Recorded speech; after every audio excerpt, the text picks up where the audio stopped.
Vamos a empezar nuestro estudio del día de hoy. Vámonos a el Evangelio de Juan, al capítulo 5. Evangelio de Juan en el capítulo 5. Búsquenlo, por favor.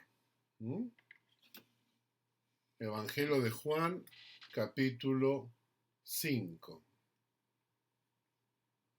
Evangelio de Juan en el capítulo 5.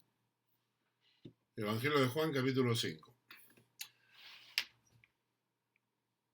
Hemos empezado esta serie del Evangelio de Juan ya hace tiempo atrás y hemos ido avanzando.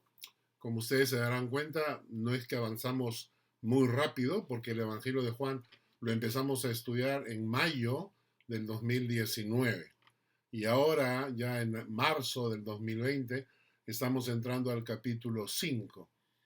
Nuevamente esto refleja la profundidad, la intensidad y la riqueza que tiene la palabra de Dios para nosotros.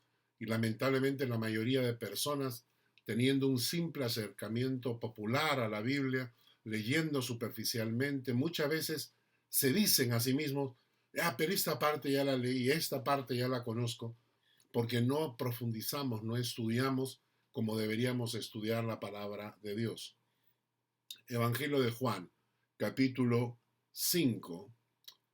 Cuando estudiamos el Evangelio aprendimos varias cosas. Aprendimos que el Evangelio de Juan está dividido en 7 señales o 7 milagros.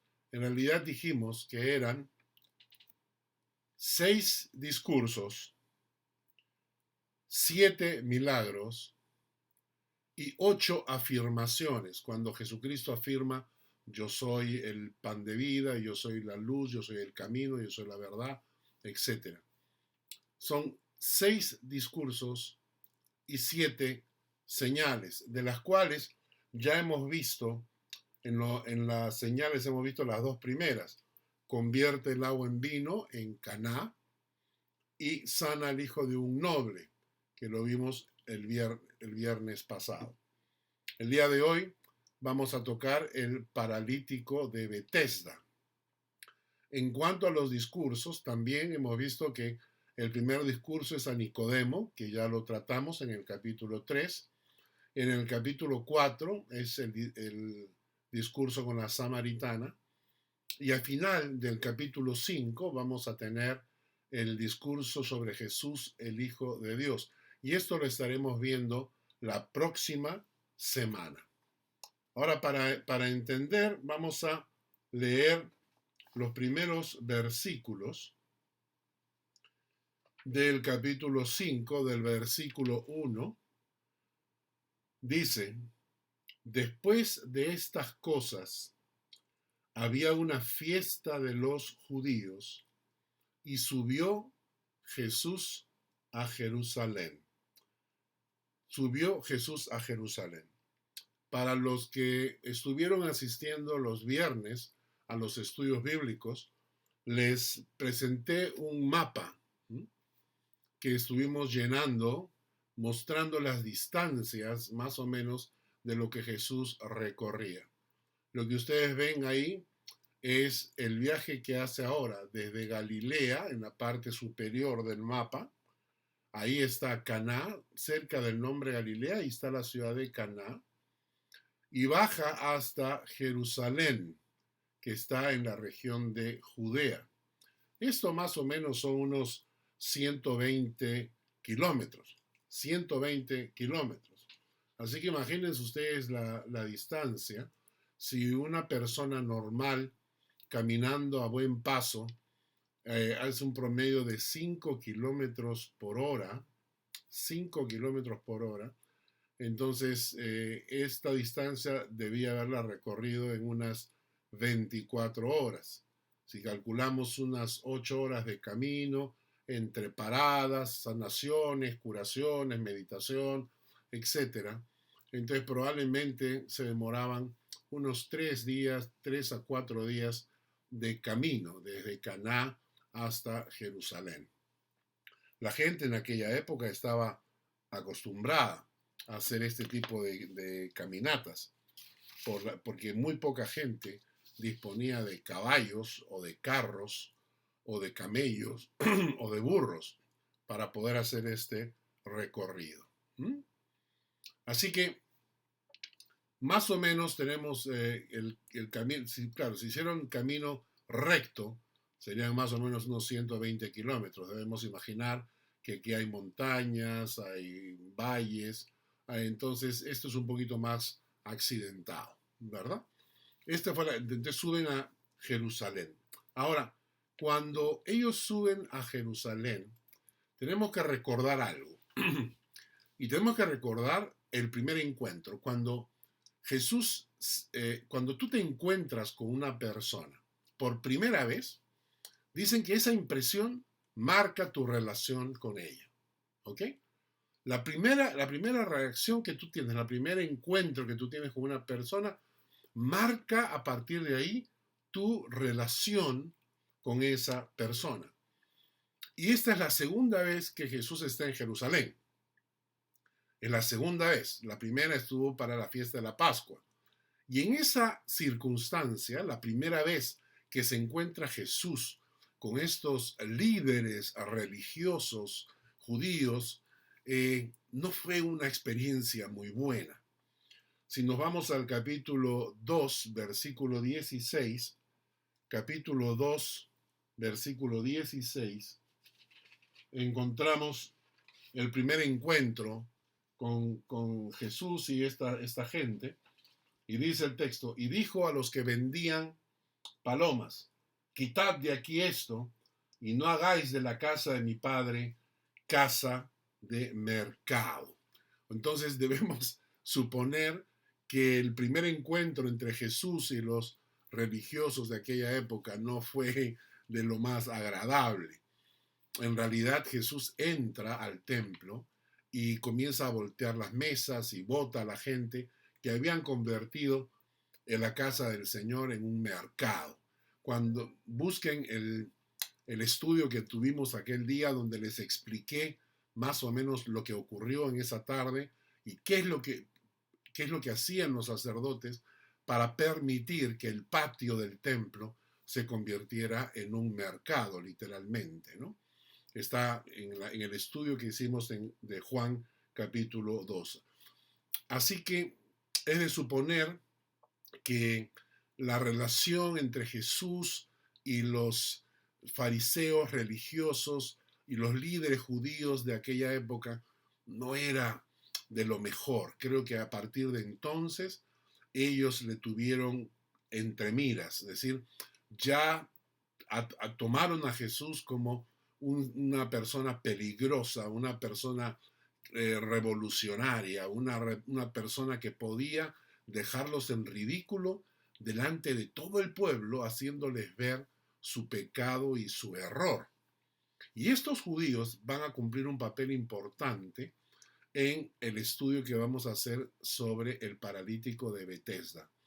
Más adelante vamos a ver que este odio hacia Jesús de parte de estos líderes religiosos va a ir increciendo, es decir, va a ir creciendo, va a ir aumentando.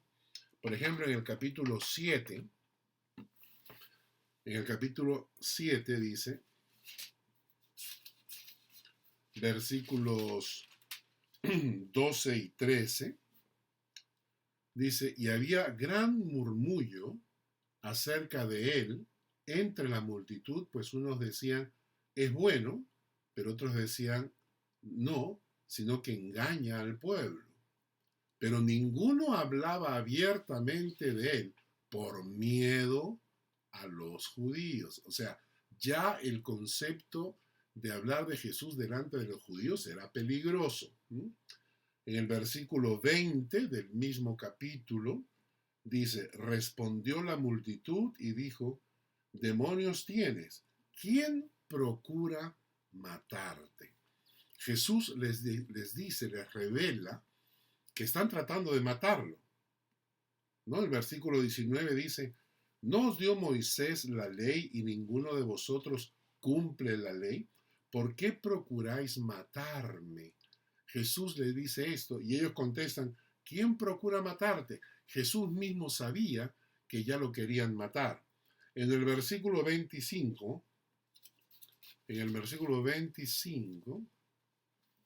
dice, decían entonces unos de Jerusalén, ¿no es este a quien buscan para matarle? En el versículo 30, y muchos de la multitud creyeron en él y decían, el Cristo cuando venga, perdón, el 30, entonces procuraban prenderle, pero ninguno le echó mano porque aún no había llegado su hora. En el versículo 32, los fariseos oyeron a la gente que murmuraba de él estas cosas, y los principales sacerdotes y los fariseos enviaron alguaciles para que le prendiesen. En otras palabras, Jesús no tenía una muy buena relación con esta gente. Ya desde su primer encuentro habían tenido un encuentro un poco accidentado y por lo tanto los judíos ya lo tenían entre miras. Este odio hacia Jesús va a perseguirlo, va a ir creciendo hasta que logren sacrificarlo, hasta que logren ponerlo en la cruz. Cuando leemos también el texto, lo vamos a ver más adelante, cuando leemos el texto de Juan capítulo 5, versículos 1 en adelante, nos extraña esta historia del paralítico de Betesda, porque parecería que el paralítico no tiene mucha importancia. Juan escribe esta historia y es el único que la escribe. Esta historia del paralítico de Betesda no aparece en los otros 3 evangelios. Aparece solo en este evangelio. Entonces ya extraña que para los otros apóstoles esta historia no haya sido importante de relatar. Para Juan sí, por motivos que vamos a ver adelante. Otra cosa es que esta historia le faltan muchos detalles y no sabemos muchos detalles. Por ejemplo, no sabemos a qué fiesta de los judíos asistió Jesús en esta oportunidad. El texto no revela para qué fue a Jerusalén, cuál era la fiesta que estaban celebrando. Tampoco nos dice cuál fue la razón por la que fue al estanque. Ese estanque estaba al norte de Jerusalén y no necesariamente era un lugar por el que tenía que pasar. Entonces tampoco nos dice el texto por qué pasó por ese estanque. Cuando se encuentra con el paralítico, el texto menciona que el paralítico tenía 38 años en esa situación, pero no nos dice de dónde sale esa información. Por otro lado, no nos dice el texto si sanó a otros o si solo sanó a ese específicamente y por qué solamente a ese, nada más. Y otra cosa interesante es que en ese texto no aparecen los otros discípulos, es decir, no se menciona a ninguno de los otros discípulos. Algunos escritores piensan que es probable que solamente estuviese Juan con Jesús, nada más. Y por esa razón es que solamente Juan conoce esta historia. Es otra posibilidad. Pero en conclusión, es obvio que Juan no quiere concentrarse en el paralítico, sino que quiere enseñarnos otra cosa. Y eso es lo que vamos a descubrir en este estudio. Lo que vamos a descubrir es que hay 3 cosas que Juan nos quiere mostrar. Primero, el problema de las falsas creencias populares. El segundo, la misericordia y el poder de Jesús para sanar. Y el tercero, la necedad de los judíos religiosos de aquella época. Vamos a repetirlo por si alguno está tomando nota. En primer lugar, el problema de las falsas creencias populares. En segundo lugar, la misericordia y el poder de Jesús para sanar. en tercer lugar, la necedad de los judíos religiosos de aquella época. ¿Mm?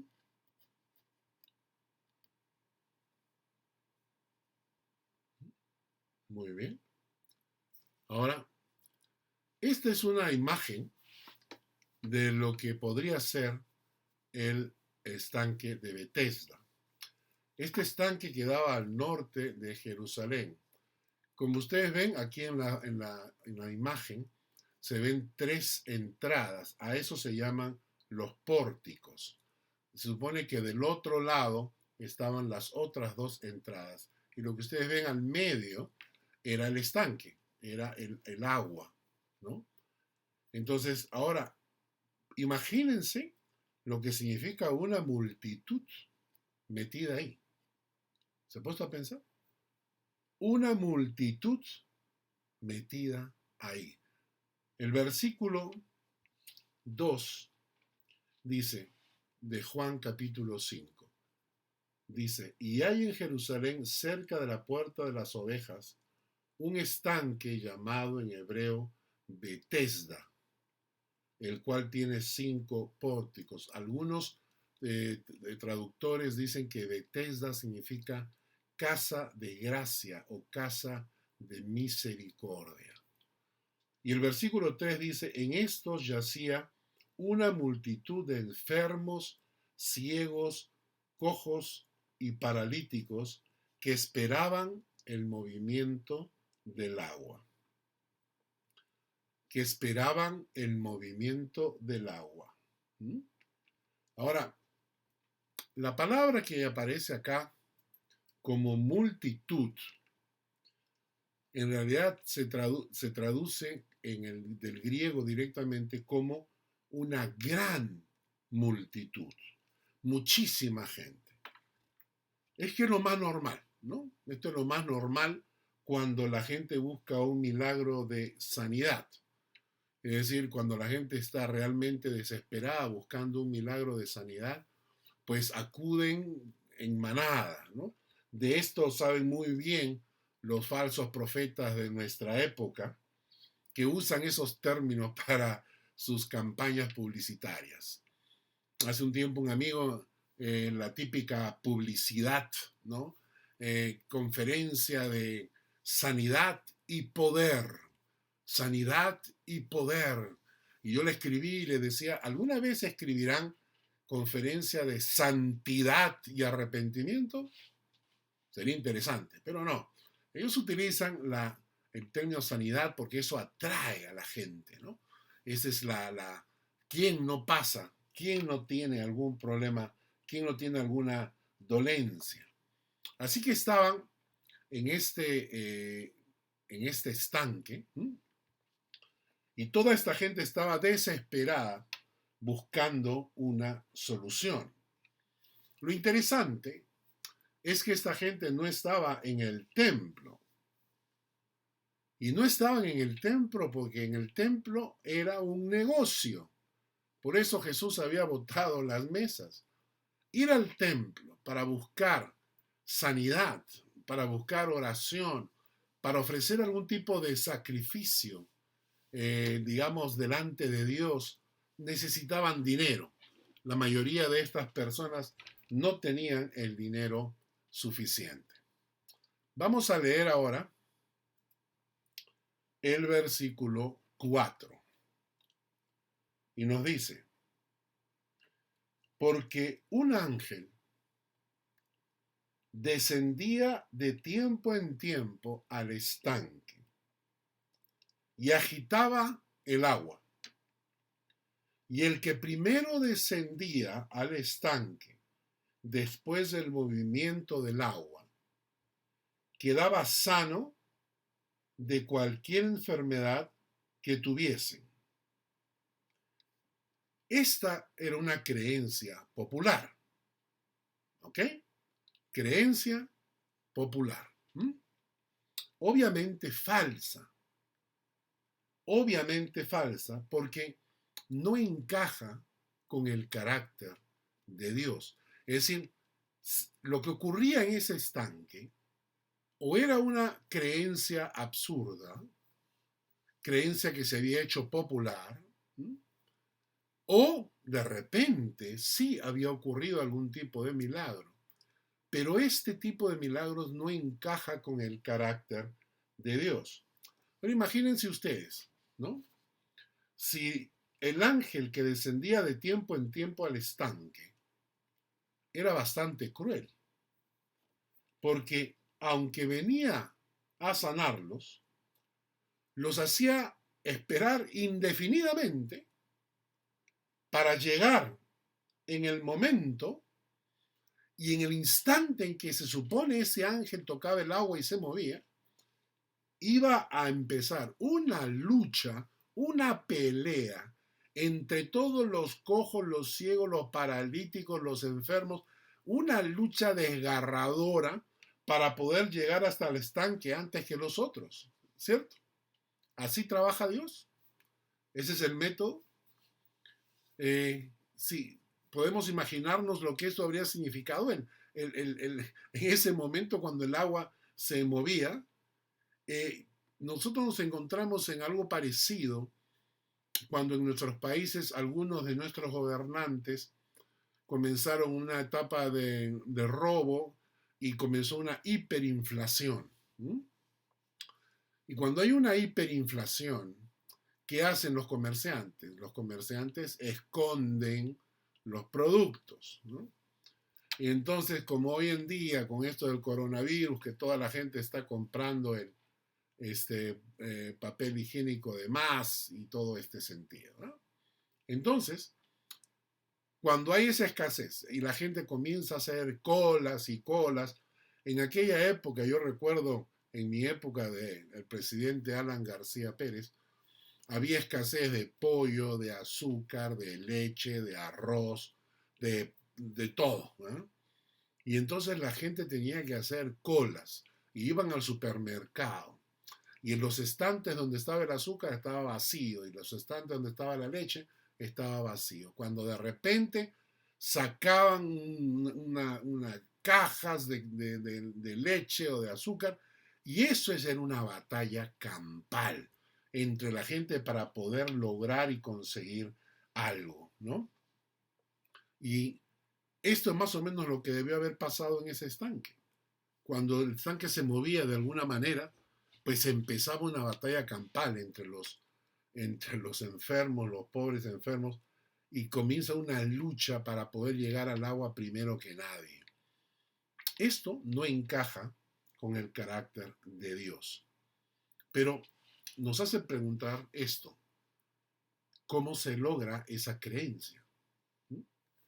¿Y de dónde surge esta creencia que la gente tenía sobre el estanque?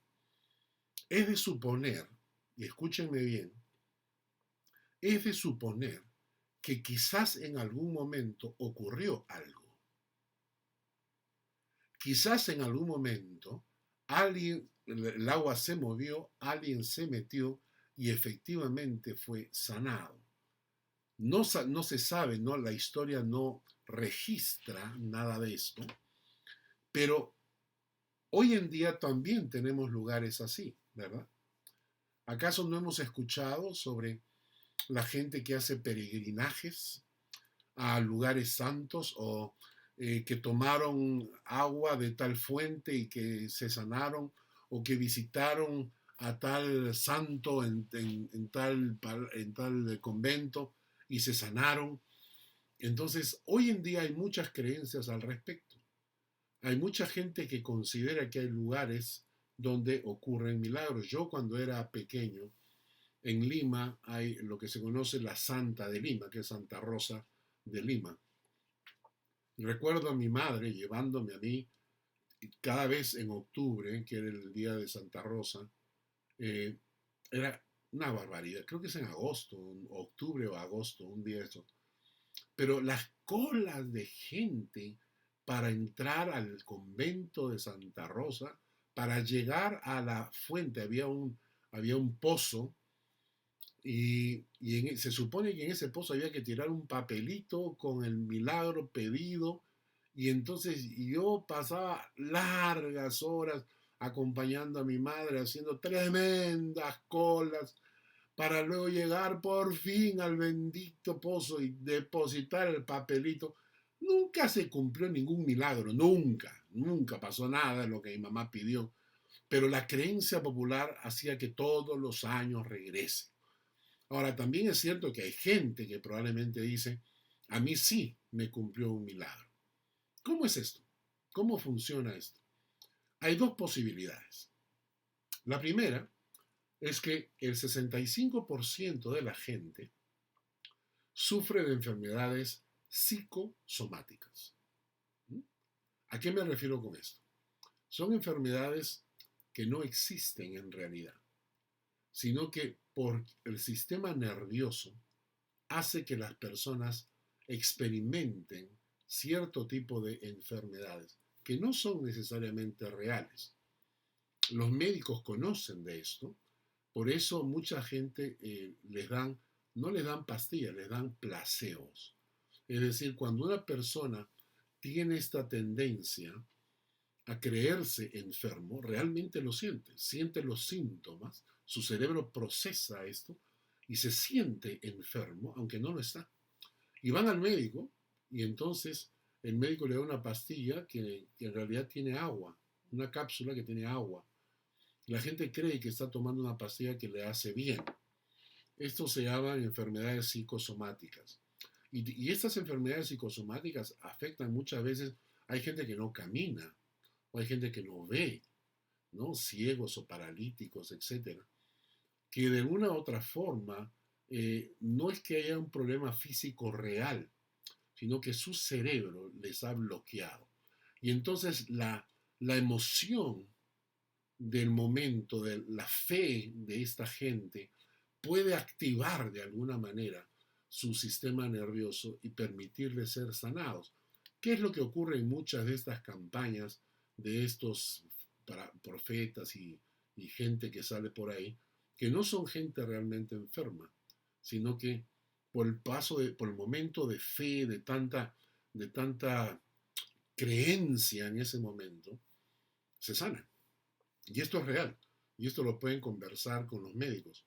Entonces, la primera posibilidad es que hubiese sido efectivamente una enfermedad psicosomática.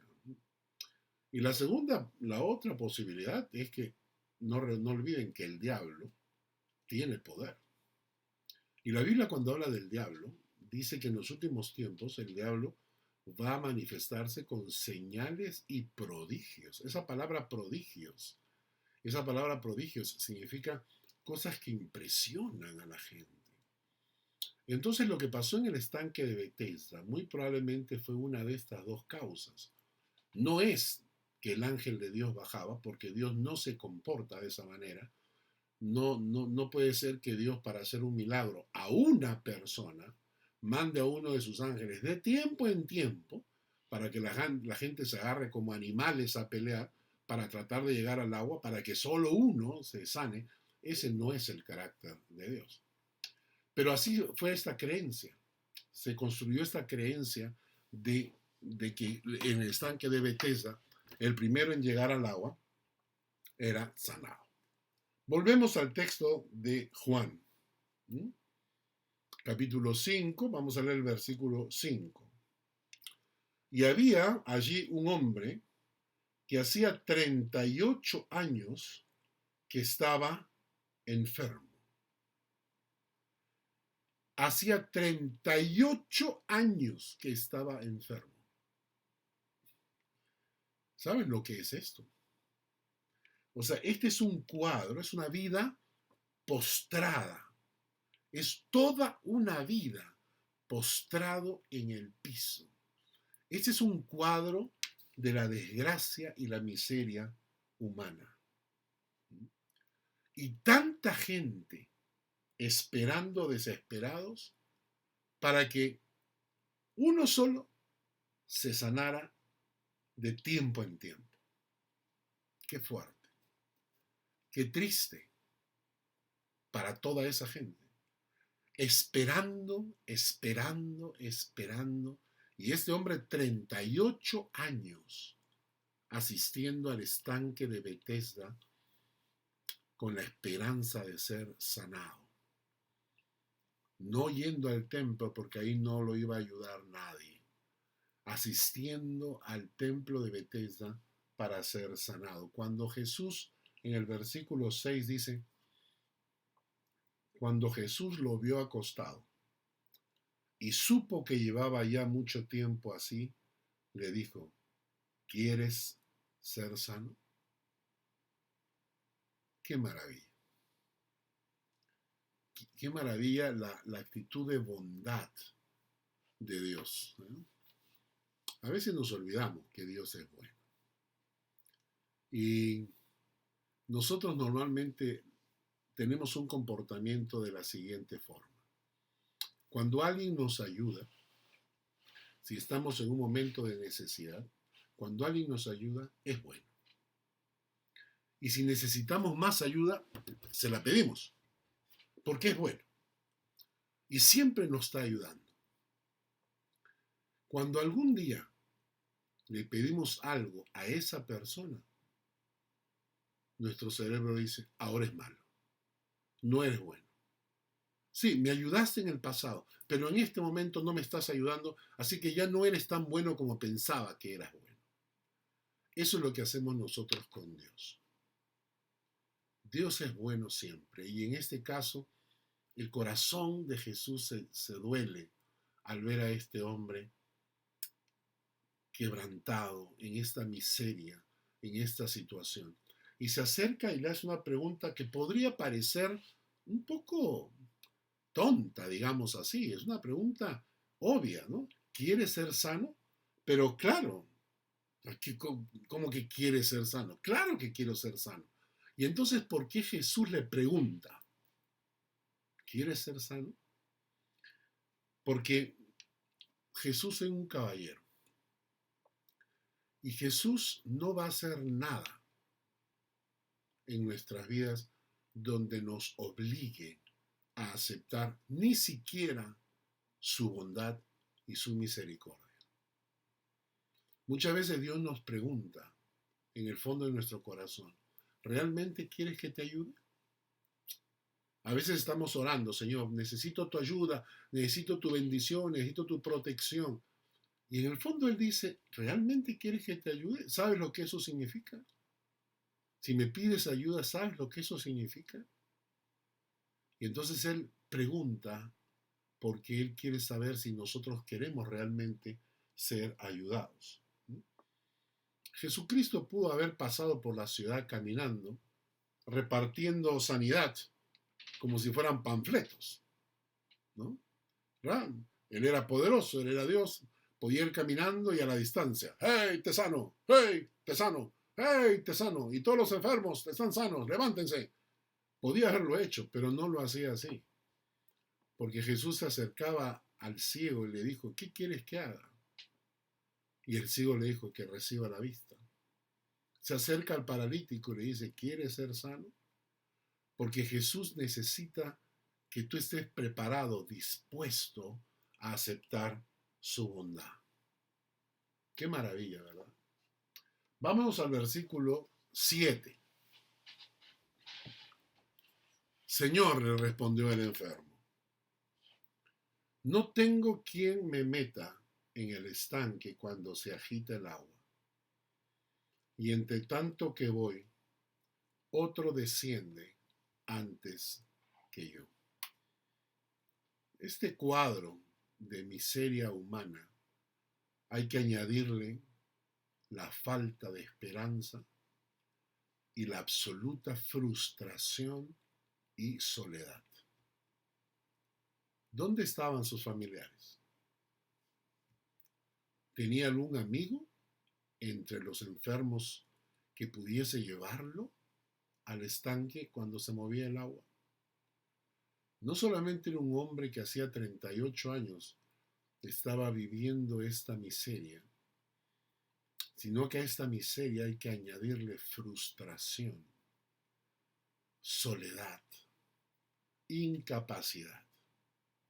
Lo que le está diciendo el paralítico al Señor es, no puedo por mí mismo y no tengo nadie que me ayude. Para nosotros, los que estamos entrando ya en la tercera edad, cuando nuestros hijos salen de casa porque tienen que hacer sus propias vidas, tienen que desarrollar sus propias vidas, y nos vamos dando cuenta de que nos quedamos muchas veces solos, que nuestros hijos eran en cierta manera nuestros ayudantes. Nuestros hijos eran los que nos ayudaban a cargar las bolsas y a limpiar la casa y a mover el auto. Nuestros hijos eran como la extensión de nuestros brazos y nuestras piernas. Y comenzamos a sentir esa soledad. Tengo que hacer las cosas por mí mismo, ¿no? Y si a esto le añades que la edad se va complicando y que ya no puedes hacer por ti mismo todo lo que antes hacías. Y el paralítico de Betesda le está diciendo esto al Señor. No puedo por mí mismo, no tengo nadie que me ayude. Hace 38 años que estoy acá, no tengo ninguna esperanza. Y por eso Jesús lo miró. Por eso Jesús se acerca a él y le pregunta, ¿quieres ser sano? Quizás Jesús te está preguntando lo mismo. Quizás en algún momento de desesperación te sientas solo, te sientas incapaz, que ya no sabes qué hacer, no sabes cómo solucionar el problema, que no sientas que nadie te ayuda, pero no te olvides de la historia del paralítico de Betesda, porque ahí está Jesús para ayudarte. En el versículo 8 dice, Jesús le dijo, levántate, toma tu lecho y anda. Levántate, toma tu lecho y anda. Y al instante aquel hombre fue sanado y tomó su lecho y anduvo. Y era día de reposo aquel día. Estos dos versículos que acabamos de leer, versículos 8 y 9, nos enseñan tres verdades. Nos enseñan tres verdades. Vamos a leerlos otra vez para que las tratemos de descubrir. Y Jesús le dijo, levántate, toma tu lecho y anda. Y al instante aquel hombre fue sanado y tomó su lecho y anduvo. Y era día de reposo aquel día. Las tres cosas que aprendemos son que en este momento Jesús hace uso de su poder y autoridad. Y me encanta cuando Jesús habla así, ¿no? Jesús va de frente y le dice, a ti te digo, levántate, toma tu lecho, anda. Levántate y anda. Y en ese momento, aunque Jesús no lo está diciendo de forma implícita, pero en ese momento, ¿qué pasa? Los huesos del paralítico, los tendones, los músculos de un paralítico que hace 38 años que está tirado en el piso, comienzan a reconstruirse. ¿Pueden pensar en esto? Huesos, tendones, músculos, todo comienza a obedecer a la orden del poder y de la autoridad del creador de este universo. Todo comienza a obedecer. Y es como decir, yo haré el milagro, le dice, ¿no? En cierta manera, le está diciendo Jesús al paralítico. Yo voy a hacerte un milagro, pero tú levántate y camina. No te voy a cargar, por si acaso. Así que levántate y camina. Agarra tu lecho y camina. Jesús hace el milagro, pero el paralítico tiene que levantarse y caminar. A veces cuando estamos en medio de una situación desesperada, deprimidos, y nos ponemos a orar y a clamar a Dios, y Dios responde a nuestra oración. Y dice, sí, voy a hacer el milagro. pero tú levántate y anda. Algo tenemos que hacer nosotros. Levántate y anda. Que no te voy a cargar, papá. No te voy a cargar.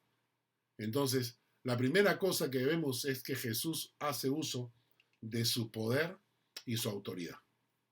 La segunda cosa que vemos es que el paralítico creyó en la palabra de Jesús y obedece. ¿Te das cuenta? ¿Se dan cuenta? ¿Se dan cuenta? El paralítico escucha la orden de Jesús y se levanta y obedece. Interesante. ¿Eh? Y se levanta y obedece. Y cuando nosotros pensamos en esto, es que este principio es un principio que acompaña la palabra de Dios en todas partes. Nuestras vidas tomarían otro rumbo si nosotros creyéramos en la palabra de Dios, si creyéramos lo que la palabra de Dios dice y obedeciéramos. No solamente creyéramos en Jesús, sino creyéramos en lo que Jesús dice, en lo que la palabra de Dios dice. La gente lee los textos bíblicos y no los cree. No los cree. Hoy en día que estamos con esto del coronavirus, ¿saben cuántos versículos hay que hablan de no temer, sino confiar en Dios? ¿Y saben cuántos creyentes están con miedo del coronavirus? Es decir, tenemos la palabra, pero leemos la palabra y no creemos lo que está escrito. Cuando Dios dice, yo te voy a bendecir, yo te voy a acompañar, yo voy a protegerte, pero tú tienes que hacer esto. Y la gente, bueno, es que no sé, ¿no? O sea, quizás obedezco un poquito, ¿no? La actitud del paralítico es maravillosa. La actitud del paralítico es, yo escucho la orden y obedezco. Escucho la palabra y digo, ajá, entonces esto es lo que dice, tengo que creer. Yo creo en la palabra que Jesús está dando y me levanto y cargo mi lecho y me voy. Esta es la actitud que cambiaría nuestras vidas si creyéramos en la palabra y obedeciéramos a la palabra. Sería diferente. Nuestras vidas serían completamente diferentes.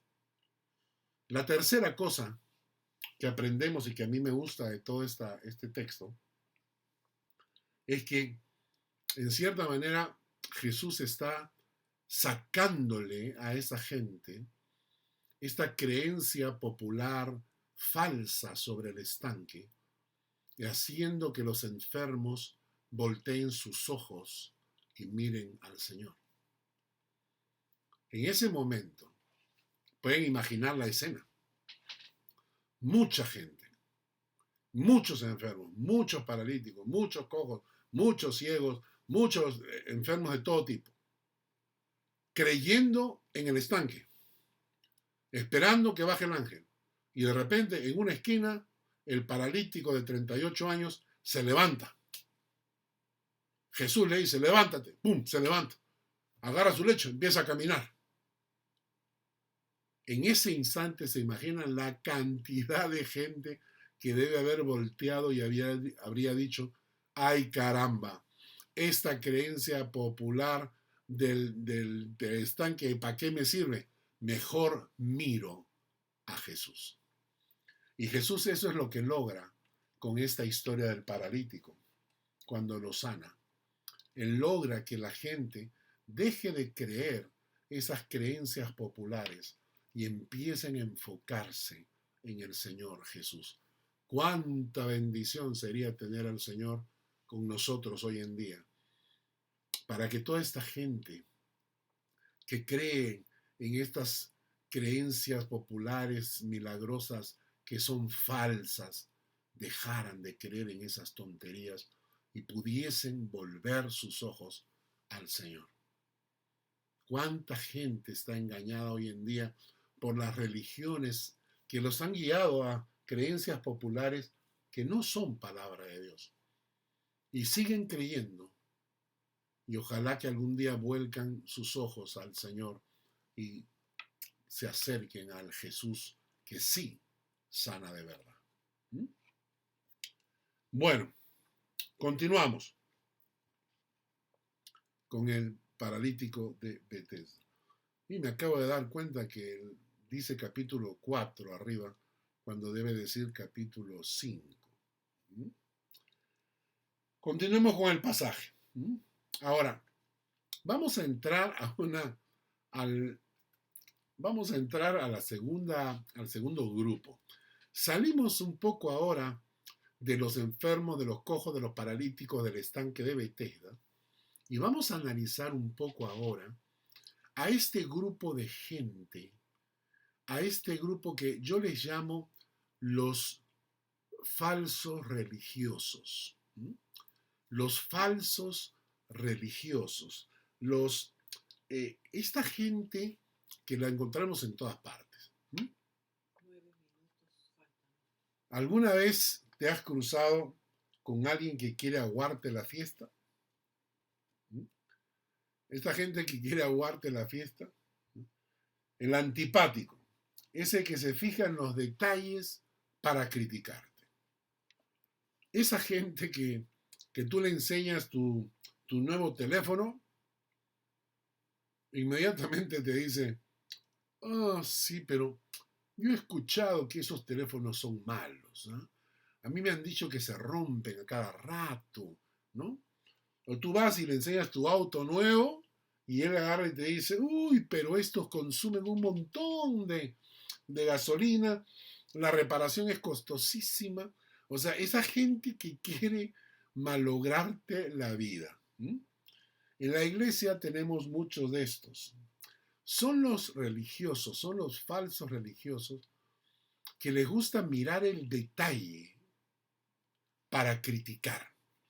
Van a la iglesia y escuchan la prédica, pero no les interesa la prédica, sino que se fijan en el detallito, en la frasecita que dijiste, ¿no? Ay, pero ¿cómo dijo ese término? Ay, pero ¿cómo dijo esa ilustración? Entonces no les importa estudiar la palabra, sino que están pendientes del detallito para criticar inmediatamente, ¿verdad? Pues en escena entran ahora los judíos. Y en el versículo 10 dice así: entonces los judíos dijeron a aquel que había sido sanado, es día de reposo. No te es lícito llevar tu lecho. A ver, a ver. El hombre está enfermo hace 38 años. Hace 38 años está enfermo en el piso. Viene Jesús y lo sana. El hombre se levanta, agarra su lecho y empieza a caminar. Es verdad, es día de reposo. Y viene esta gente y te dice, oye, ¿sabes qué? No te es lícito llevar tu lecho en día de reposo. ¿A quién le importa? ¿A quién le importa? Hace 38 años que estoy enfermo y ahora tengo que llevar mi lecho porque me han sanado. ¿A qué me importa a mí que si es día de reposo o no es día de reposo? Estos son los tontos. Estos son los religiosos, los falsos religiosos que están metidos en la iglesia y que están pendientes del detallito. A ellos no les interesa tu vida. Aunque pudiéramos pensar que un milagro de esta magnitud valdría la admiración, ¿no es cierto? O sea, ¿qué es lo que nosotros esperamos? Que los judíos se acercaran y felicitaran al hombre. Oye, qué bueno, ha sido sanado. Increíble, qué bueno, ¿verdad? Imaginaríamos que estos falsos religiosos deberían haber aplaudido a Jesús. ¿Quién fue? ¿Quién te sanó? Porque mira, yo tengo una tía, mi tía Juana, que está enferma, que quiero también que la sane. O sea, habrían tenido tantas posibilidades de acercarse y buscar la ayuda de Jesús. Desde el punto de vista de esta gente, el poder y la misericordia manifestados por el Señor para sanar completamente a aquel pobre hombre no tenía importancia alguna. Para ellos todo eso podía ser ignorado, porque lo único que les parecía correcto era su interpretación de la ley sobre el día de reposo. Hay que entender esto. En la iglesia tenemos mucha gente que son estos falsos religiosos. Son gente que a veces inclusive asiste a la iglesia y se supone que son creyentes. Pero esta gente tiene cuatro características. Primero, a estos no les importa tu vida. A esta gente no le importa tu vida, no le importa la iglesia. Para ellos lo importante es su tradición, sus conceptos, sus pensamientos cuadriculados, y toman decisiones egoístas, pensando solo en sí mismos. O sea, a esta gente no le importa criticarte, humillarte, ofenderte. No le importa. Ellos tienen su parámetro, tienen su cuadradito, ¿no? En la iglesia no se hace esto. En la iglesia no se hace el otro. En la iglesia es así, la iglesia es así. Y entonces, cuando ellos ven lo que está ocurriendo, no les importa si hay bendición, si hay palabra de Dios, si la gente está creciendo. A ellos no les importa. Porque ellos, su pensamiento es la prioridad. O se sujetan a su pensamiento, o se van. O sea, a estos falsos religiosos no le importa ni la iglesia ni la gente. Solo les importa sus vidas. En segundo lugar, son tan necios que no pueden ver la grandeza del milagro ni la grandeza del Mesías. Tienen los ojos cegados por su necedad. Están cegados. Ellos no pueden ver. No entienden. Tercero, se fijan en los pequeños detalles con tal de poder criticar de alguna manera. Le buscan la quinta pata al gato todo el tiempo. Están fijándose en el detallito, en el error, en lo que me dijo, que no me dijo, que me miró, que no me miró, que me trató mal, que me habló así, que me habló así. Están fijándose en el detalle, porque ellos no ven el global, no ven el total. Para ellos lo importante es criticar. Y cuarto, por medio de la presión, buscan controlar el comportamiento de los demás.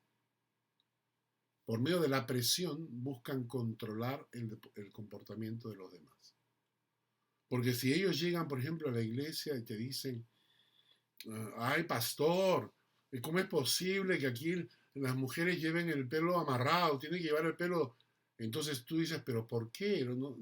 Pero ya su actitud, su sola presencia, hace que las otras mujeres se sientan incómodas. Entonces presionan para que el resto de la iglesia haga las cosas que ellos quieren, que es lo que hacían los judíos, ¿no es cierto? Y la pregunta es, ¿deberíamos dejar que esta gente nos controle? ¿Hasta qué punto debemos aguantar el engreimiento de esta gente? Ahora, lo interesante en el versículo 11 dice que el hombre respondió, el que me sanó, él mismo me dijo, toma tu lecho y anda. ¿Sabe que ya no me gusta el paralítico? Yo hubiera imaginado un hombre agradecido, un hombre que dijera, él me sanó. ¿Y a qué importa qué día es hoy? ¿Qué me importa si llevo el lecho o no llevo el lecho? Él me sanó, eso es lo importante. Como el ciego. Cuando el ciego habla, con los fariseos le dicen, sí, nosotros sabemos que es un falso profeta. Y el ciego agarra y dice, mira, yo no sé de esa cosa. Lo único que yo sé es que antes era ciego y ahora veo. Entonces yo esperaba del paralítico una reacción así, una reacción de defender al que lo había sanado, una reacción de defender al hombre que había venido y lo había sacado de esa miseria. Pero el paralítico tiene miedo de los judíos y le echa la culpa a Jesús. El que me sanó, él me dijo, toma tu lecho y anda. Entonces le preguntaron, ¿quién es el que te dijo, toma tu lecho y anda?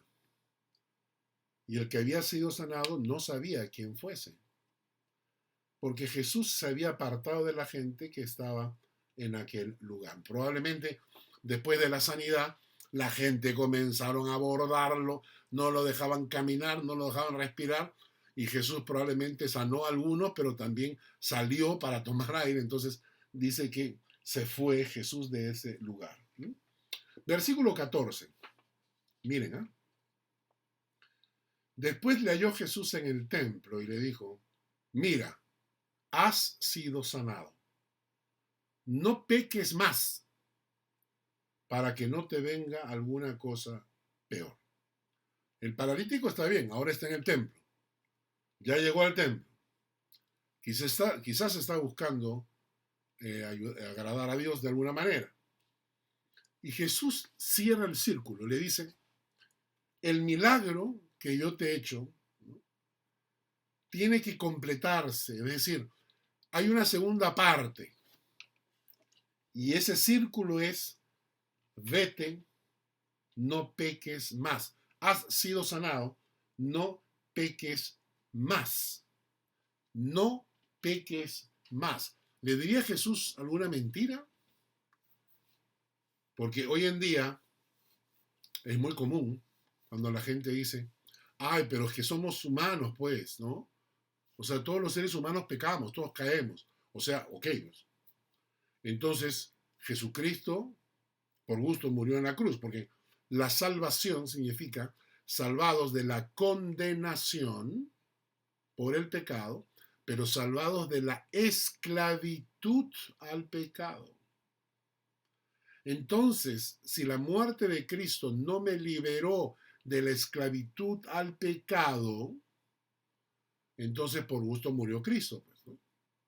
Entonces, cuando la gente dice, no, todos los hombres caemos, todos los hombres pecamos, es una disculpa antibíblica.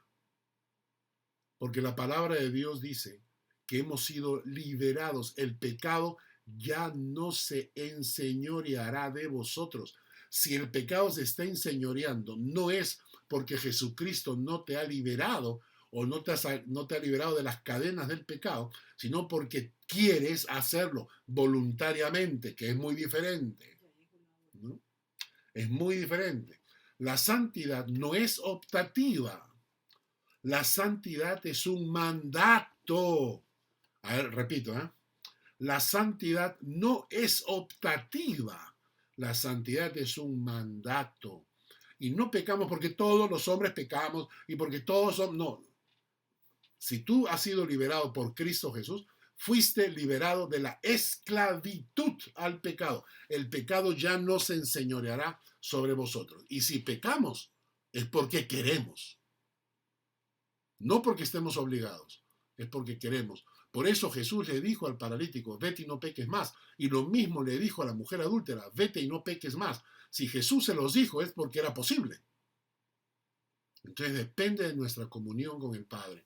Cuando yo tengo comunión con Dios, en la medida que yo alimento mi comunión con Dios, en esa medida, el Espíritu Santo que mora en mí me fortalece en el nuevo hombre. El nuevo hombre se vuelve fuerte, capaz de vencer al pecado y la tentación. Pero cuando yo alimento a mi carne, cuando yo alimento a mi viejo hombre, este se vuelve más fuerte y es capaz de vencer y llevarme al pecado y caer en la tentación. Y todo depende de la comunión que yo tenga con el Padre. Por eso ahí está el secreto de la vida cristiana, la comunión diaria que yo tenga con el Padre.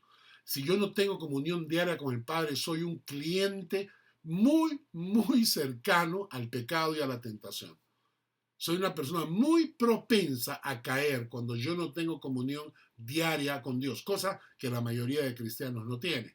No tienen comunión diaria con Dios, tienen comunión los domingos, ¿no? Pero no tienen comunión diaria.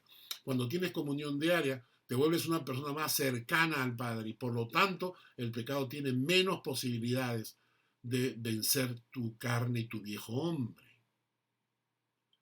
Pero cuando tú lo alimentas a la carne, cuando dejas de acercarte al Señor, cuando te alejas del Señor, entonces es cuando tu viejo hombre, ese es el que comienza a tener más poder. Pero cuando Jesús le dijo, vete y no peques más, ¿le estaba mintiendo? ¿Le estaba dando una orden que no podría obedecer? ¿Mm? Ahora, vamos terminando.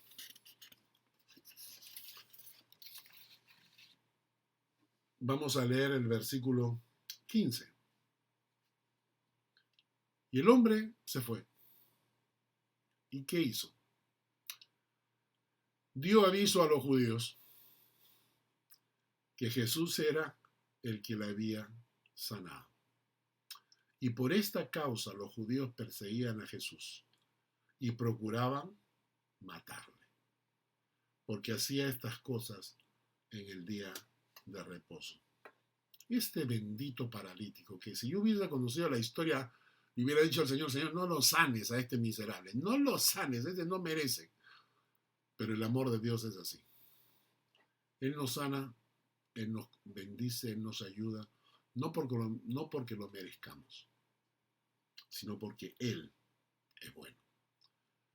Al principio le preguntaron y le dijeron, ¿quién te sanó y quién te mandó a hacer esto? Y él echó la culpa a Jesús. El que me sanó me dijo. Y ahora el acusete, cuando se entera que es Jesús, va como acusete a contarle a los judíos. Se llama Jesús, ¿no?